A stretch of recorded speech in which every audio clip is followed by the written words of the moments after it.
ঝাড়গ্রামে নদীগর্ভে আইসিডিএস কেন্দ্র, ছবিটা দেখাবো আপনাদের। বৃষ্টি এবং গালুডি থেকে জল ছাড়ার জের সুবর্ণরেখার জল বেড়ে মালিঞ্চা গ্রামে ভাঙন, প্রায় 1200 মিটার নদী পারে ভাঙন, জলের তলায় খেলার মাঠ, আইসিডিএস কেন্দ্র, আতঙ্কে গ্রামের প্রায় 250 পরিবার। রাজু প্রতিনিধি রয়েছেন আমাদের সঙ্গে। রাজু, কি পরিস্থিতি এখন?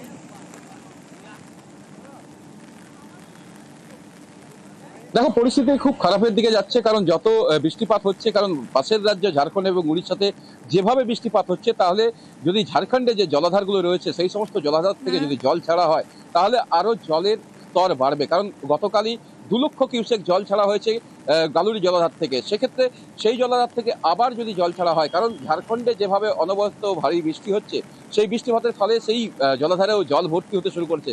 সেক্ষেত্রে সেখান থেকে যদি জল ছাড়া হয় তাহলে হয়তো এই সুবর্ণরেখার পার্শ্ববর্তী যে গ্রামগুলি রয়েছে সেই সমস্ত গ্রামগুলোতে প্লাবন আসতে পারে। ইতিমধ্যে যে মালঞ্চা গ্রাম রয়েছে, প্রায় 250 মিটার এই মালঞ্চা গ্রামের নদীর পাড় ভাঙতে শুরু করেছে। আর যেভাবে ভাঙতে শুরু করেছে তাতে গ্রামের দিকে গ্রাস করছে এই নদী। কারণ একটা প্রশ্ন এখানেই রয়ে যাচ্ছে, মানুষ অভিযোগ করছেন এই নদী থেকে যেভাবে বালি উত্তোলন করা হয়েছে, যে জায়গা থেকে বালি উত্তোলন করার কথা ছিল তার উল্টো পাশে বালি উত্তোলন করার ফলেই মূলত নদী নিজের গতিপথ পরিবর্তন করেছে। আর এই নদীপথ পরিবর্তন হওয়াতেই মূলত গ্রামের দিকে নদীপথ যাচ্ছে, আর যার ফলেই গ্রামগুলোর মানুষ ইতিমধ্যে আতঙ্কের মধ্যে রয়েছে। ইতিমধ্যে প্রশাসনের তরফ থেকে বাড়তি নজরদারি এবং সতর্কতা করা হয়েছে। নজর থাক। এবারে একটানা বৃষ্টি, বেশ কয়েকটা ছবি আপনাদেরকে দেখাবো। প্রথমেই দেখাই শাল নদীর ছবি।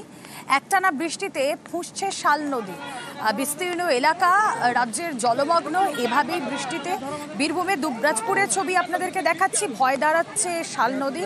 তার পাশাপাশি সুবর্ণরেখার জলে ভেসে গেল নৌকো, জলের তোড়ে তলিয়ে যান 3 জন। নৌকায় সুবর্ণরেখা পেরোনোর সময় বিপত্তি, গাছের উপর উঠে কোনো মতে প্রাণ রক্ষা।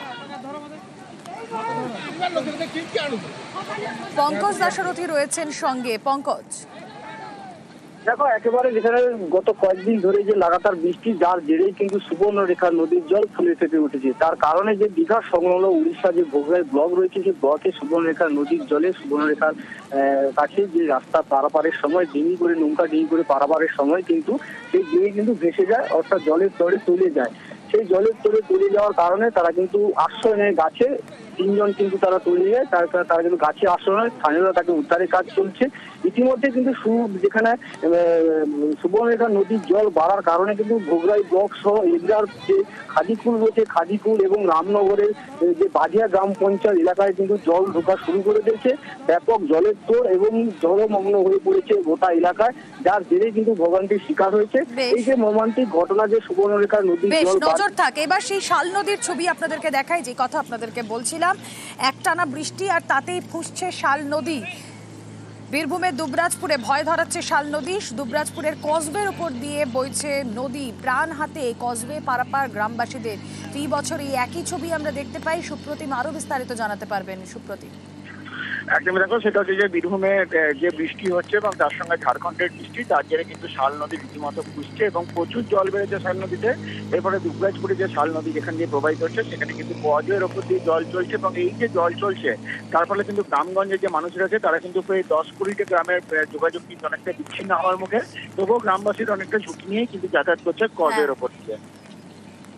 বেশ, এই যে আপনাদেরকে বলছিলাম, একটানা বৃষ্টি, বিভিন্ন জায়গায় বিভিন্ন সমস্যা, জলমগ্ন পরিস্থিতি। আর এই টানা বৃষ্টিতে সবজি চাষেও ক্ষতি। পূর্ব বর্ধমানের পূর্বস্থলীতে দুর্ভোগ, জমির ফসল জমিতেই নষ্ট, পুজোর মুখে দুশ্চিন্তায় চাষিরা।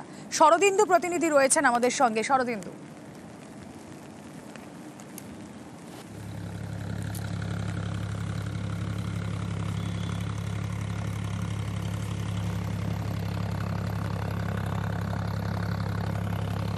আর টানা বৃষ্টিতে চন্দ্রকোনাতেও ধান চাষে ক্ষতি, ফুসছে শিলাবতী এবং কেঠিয়া নদী। জলের তলায় বিঘার পর বিঘা ধানের জমি, জলমগ্ন চন্দ্রকোনার 1 এবং 2 নম্বর ব্লক। দুশ্চিন্তায় চন্দ্রকোনার ধান চাষিরা। সুকান্ত চক্রবর্তী প্রতিনিধি রয়েছেন আমাদের সঙ্গে। পরিস্থিতি আরো কি ভয়াবহ হচ্ছে কিনা জানাতে পারবেন সুকান্ত?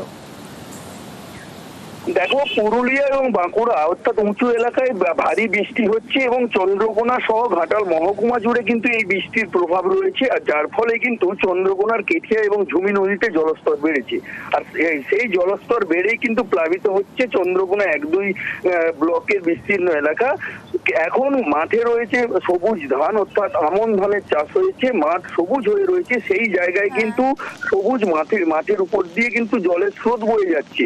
আর কৃষকরা এতেই কিন্তু চিন্তিত, তাদের দাবি যে আবারও হয়তো জল জমে এই তাদের ধান, অর্থাৎ তাদের যে অর্থকরী ফসল ধান, সেই ধান কিন্তু নষ্ট হতে পারে, এই আশঙ্কায় কিন্তু দিন কাটাচ্ছেন চন্দ্রকোনার কৃষকেরা।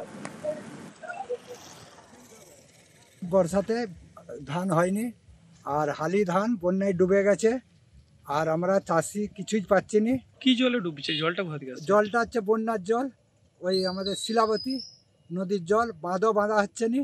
তার ধানটা সম্পূর্ণ ডুবে যাবে। হ্যাঁ, ধান এখন পুরো নষ্টর মুখেই চলে গেছে। সার দিয়ে হলো, লিকানা হলো, চাপান দিয়ে হলো, সবই তো হয়ে গেল। আবার তাহলে ডুবছে? আবার তো ডুবে গেল। এ ক্ষতি হবে? ক্ষতি হবে নি, সবাই তো জানে ক্ষতি হবে, জানা যায় যে বন্যা হলেই ক্ষতি। এবছর কি বর্ষার ধান পাবেন? এবছর আশা নাই বর্ষার ধানের কোনো।